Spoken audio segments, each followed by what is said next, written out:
Hey, welcome back. I've got a tough one for us this time. So we're going to be working with Daniel Smith Walnut Ink, and this is going to be a real challenge. So stick around.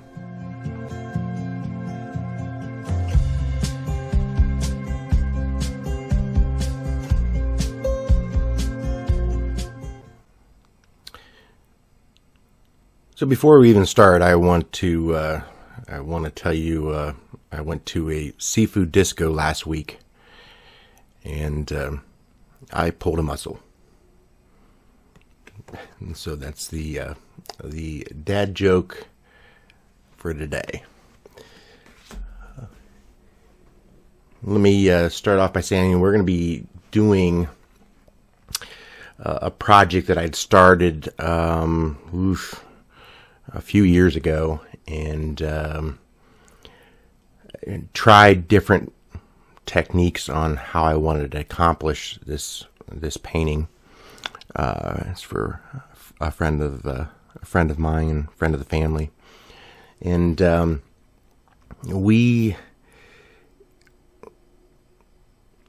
thought about it and thought about a bunch of different ways I wanted to tackle this project, and one of them being watercolored, just because I think that the way the picture looks, it would be really a great technique to use.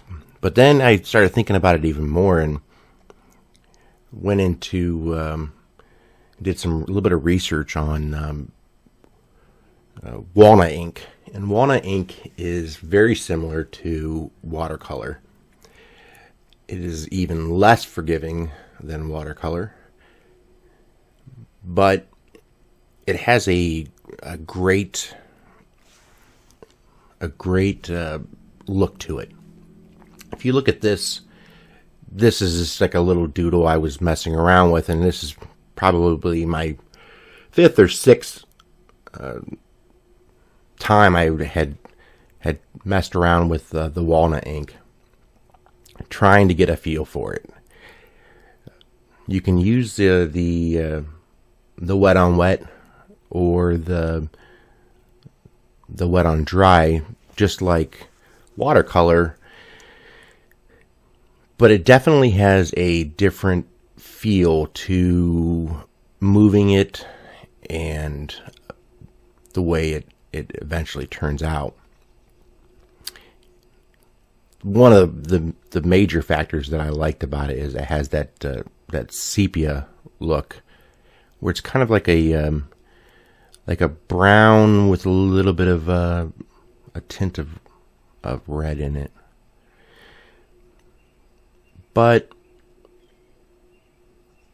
I was using this and laying in some of the walnut ink, and then I decided to play around with it and to see if I could add in some watercolor and see how that would look. The watercolor looks okay with a couple different ones I was trying. I tried a little bit in here, and a little bit in the background, and a little bit in here, and then I went for like I don't even know what color brown I was using. It was a little bit more yellow, and I went in here. Just did not like that at all. I did like the brown that had a little bit of even more of a red tint to it. So that was interesting. But before we get into our actual project, I'm going to show you a little bit in real time here with you how this kind of works. So what I'm going to do is I'm going to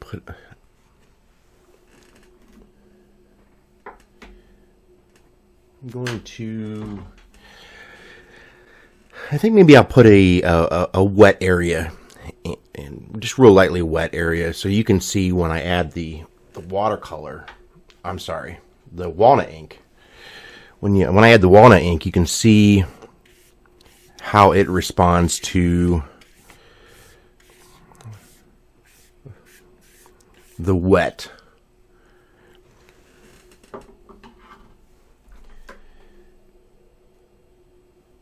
So this is just straight Walnut ink, and you can see how when you're just putting it in, it kind of wants to it wants to bleed.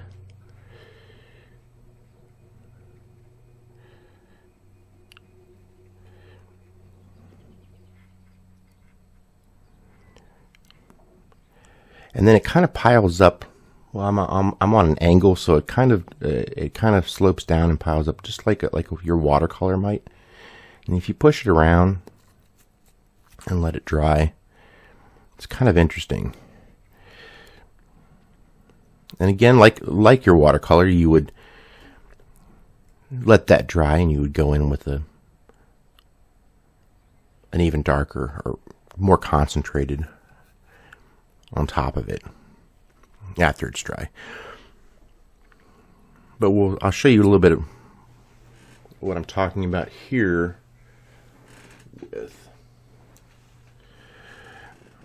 Just going to take some water and get a little bit of this Walnut ink in here, just real lightly, like I would do with watercolor. And so I'm going to go right in under the dry. And you can see that just like watercolor, you can go in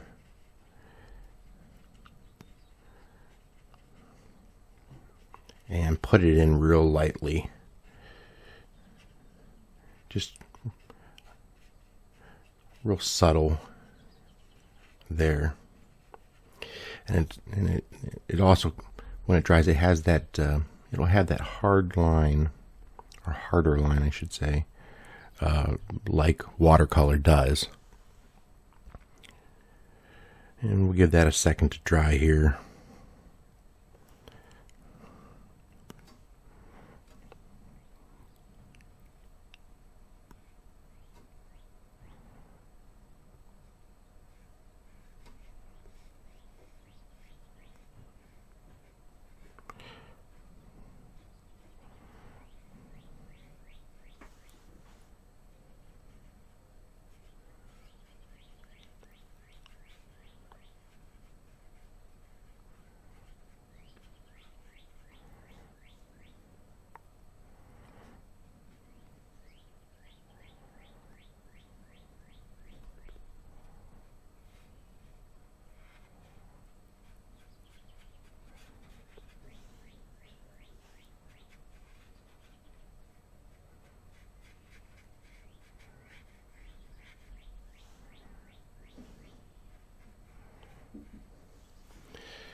So now, after that, you would basically,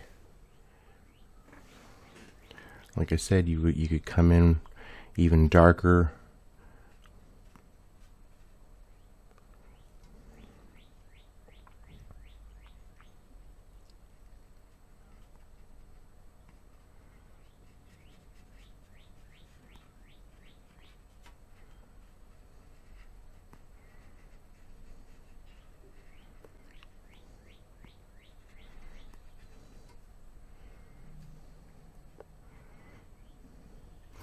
And then after that dries a little bit more, you can come in even add even some more darker in.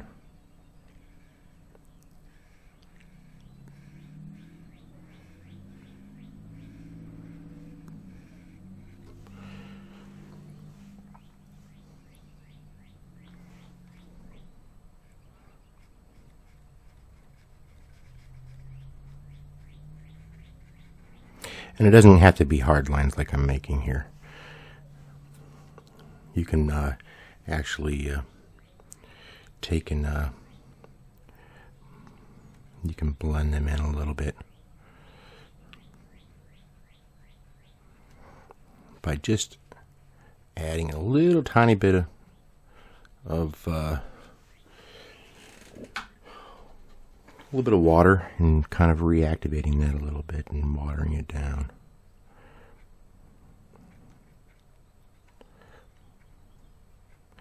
But like I said, it is definitely even harder to manage the ink than it would be for watercolor.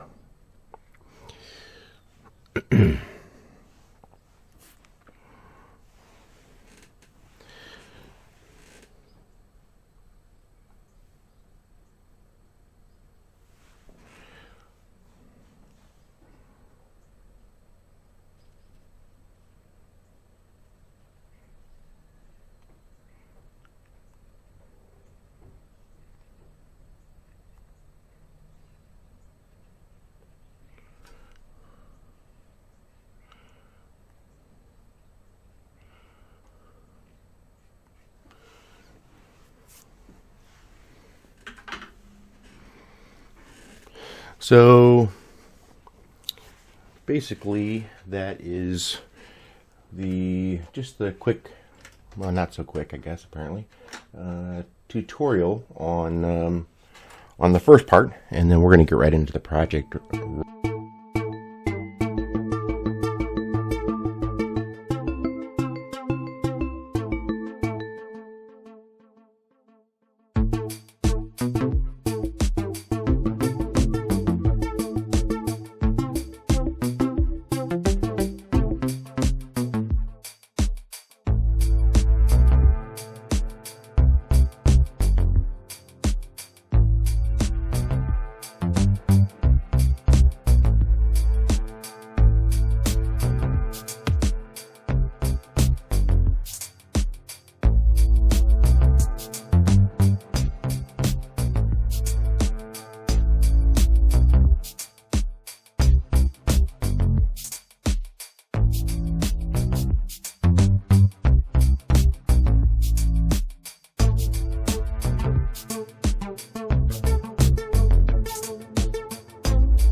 Hey guys, the shout outs to all my subscribers. Thanks to you, I'm at 100, and my next goal is going to be 1,000.